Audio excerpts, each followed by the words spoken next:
الحمدللہ رب العالمین والصلاة والسلام علی سید المرسلین اما بعد فاعوذ باللہ من الشیطان الرجیم بسم اللہ الرحمن الرحیم۔ علم اور عمل کا گہرا تعلق ہے۔ علم بلا عمل کی قرآن و سنت میں بڑی مذمت آئی ہے۔ انسان اگر عالم ہو مگر اس پر عمل پیرا نہ ہو تو یہ جہالت ہوگی۔ قرآن و سنت عمل کے بندے پیدا کرنا چاہتا ہے، نہ کہ گفتار کے غازی۔ بے عمل عالم کی قرآن اس طرح مذمت کرتا ہے کہ یہ ایسا ہی ہے جیسے کسی گدھے پر کتابیں لادی ہوں۔ نبی کریم صلی اللہ علیہ وآلہ وسلم نے فرمایا کہ کسی شخص کے ایمان کی قدر و قیمت کا دار و مدار اس کے عمل پر ہے۔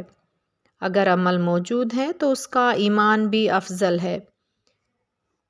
جس طرح کسی درخت کی قدر و قیمت اس کے پھل اور اس سے حاصل ہونے والے دیگر فوائد کے حوالہ سے ہوتی ہے، اسی طرح ایمان کا درجہ انسان کے اعمال کے حوالہ سے طے ہوتا ہے۔ حضرت ابو ہریرہ رضی اللہ تعالی عنہ سے روایت ہے، کہتے ہیں کہ نبی کریم صلی اللہ علیہ وآلہ وسلم فرمایا کرتے تھے، اے اللہ، میں 4 چیزوں سے تیری پناہ مانگتا ہوں۔ پہلی چیز، ایسا علم جو فائدہ نہ دے۔ دوسری چیز، وہ دل جس میں عاجزی اور خوف پیدا نہ ہو۔ تیسری چیز، وہ نفس جو کبھی سیر نہ ہو۔ چوتھی چیز، ایسی دعا جو قبول نہ ہو۔ سب سے پہلے جس سے نبی کریم صلی اللہ علیہ وآلہ وسلم پناہ مانگتے تھے، اللہ تعالیٰ کی پناہ مانگتے تھے، وہ غیر نافع علم، یعنی ایسا علم جس سے انسان کو کوئی فائدہ نہ ہو۔ نبی کریم صلی اللہ علیہ وآلہ وسلم نے جہاں حصول علم کی ترغیب دی، وہاں آپ نے غیر نفع بخش، بے مقصد اور بے ثمت علم کی بھی حوصلہ شکنی فرمائی۔ آپ نے نفع بخش علم کے حصول کی ترغیب دیتے ہوئے ہمیں یہ دعا تعلیم فرمائی کہ اے اللہ، تجھ سے ایسے علم کا سوال کرتا ہوں جو میری ذات اور میرے معاشرے کے لیے مفید ہو۔ اسی طرح آپ صلی اللہ علیہ وآلہ وسلم نے ایک اور دعا تعلیم فرمائی کہ اے اللہ، مجھے تو نے جو علم عطا فرمایا ہے اس سے میرے لیے نفع بخش اور مفید بنا دے، اور مجھے ایسا علم عطا فرما جو میرے لیے مفید ہو۔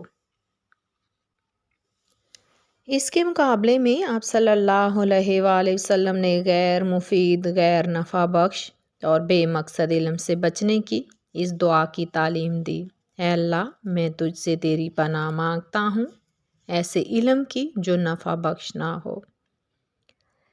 غیر نفع بخش علم سے نبی کریم صلی اللہ علیہ وآلہ وسلم نے اس لیے پناہ مانگی ہے کہ اگر انسان اس راہ پر چل پڑے تو اس سے انسان کی زندگی بیکار گزر جاتی ہے۔ انسان کو اللہ نے یہ زندگی ایک نعمت اور امانت کے طور پر دی ہے، اور اس امانت کی حفاظت کرنے اور اس کی قدر کرنے اور اسے مفید انداز سے خرچ کرنے کا حکم دیا ہے۔ نعمت کو صرف احمق اور پاگل شخص ہی بے مقصد خرچ کرے گا۔ انسان کو جو صلاحیتیں دی ہیں ان کے بارے میں فرمایا گیا ہے کہ ان صلاحیتوں کے بارے میں سوال کیا جائے گا اور ان صلاحیتوں کو کس طرح اور کس جگہ خرچ کیا۔ اسی لیے غیر نفع بخش علم سے نبی کریم صلی اللہ علیہ وآلہ وسلم نے پناہ مانگی ہے۔ اسلام مثبت سوچ کا حامل ایسا دین ہے جو انسان کو ہمیشہ مثبت و با مقصد کاموں، با مقصد سوچ و فکر اور با مقصد مشغولیات کی ترغیب دیتا ہے تاکہ انسان کی زندگی ترقی، ارتقاء اور اعلیٰ مقاصد کے حصول کے لیے گامزن رہے۔ اسلام یہ بات گوارا نہیں کرتا کہ انسانی زندگی کسی شے بے مقصد صرف ہو جائے۔ بے مقصد اور غیر نفع بخش علوم کے حصول میں زندگی صرف کرنے سے انسانی زندگی ضائع کرنے کے مترادف ہے۔ وَمِن قَلْبِ لَا يَخْشَى، اور اے اللہ میں پناہ مانگتا ہوں ایسے دل سے جس میں خشوع نہ ہو، یعنی جو اللہ تعالیٰ سے نہ ڈرے، جس میں عاجزی نہ ہو۔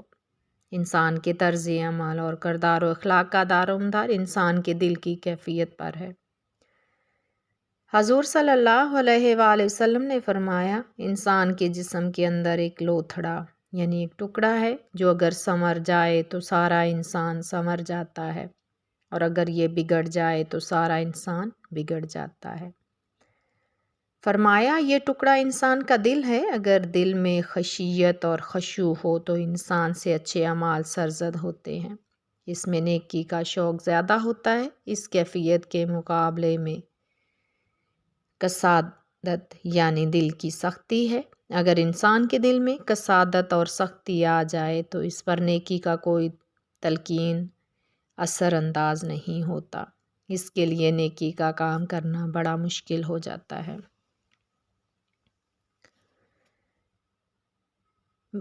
من نفس لا تشبع، یہ نبی کریم صلی اللہ علیہ وآلہ وسلم نے جن باتوں سے اللہ کی پناہ مانگی ہے، ان میں ایک ایسا نفس ہے جو کبھی سیر نہ ہو۔ نفس ہمیشہ انسان کو گناہ اور سرکشی کی طرف مائل کرتا ہے، وہ انسان کو گناہ میں آگے ہی آگے لے جاتا ہے، اور اگر اس کی خواہشات کو روکا نہ جائے تو نفس تمام حدیں پھلانگ جاتا ہے اور اس کی خواہشات کی کوئی انتہا نہیں رہتی۔ اس کا نتیجہ یہ ہوتا ہے کہ انسان گناہوں میں ڈوب جاتا ہے، قدم قدم پر نفس اسے اپنی خواہش کی تکمیل پر مجبور کرتا ہے۔ انسان کے اندر سے نفس کی مخالفت کی صلاحیت ختم ہو جاتی ہے۔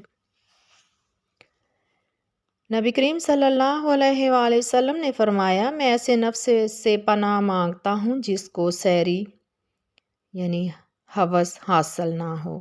نفس کی ہوسناکی دنیا کی تمام فتنہ و فساد کی جڑ ہے۔ ہر شخص اپنے نفس کی خواہشات کی تکمیل میں لگا ہوا ہے، ان خواہشات کی کوئی حد نہیں رہی۔ جب ہر شخص اپنے اپنے نفس کی خواہشات کے پیچھے بھاگتا ہے تو پھر نفس کی خواہشات ایک دوسرے کے ساتھ ٹکراتی ہیں اور تصادم کی صورت پیدا ہو جاتی ہے۔ قرآن و حدیث میں نفس کی پیروی نہ کرنے کا حکم دیا گیا ہے۔ ایسی خواہشات جن کا انسان تابع ہو جائے، اور ایسی ہرس جسے انسان اپنا مقصد زندگی بنا لے۔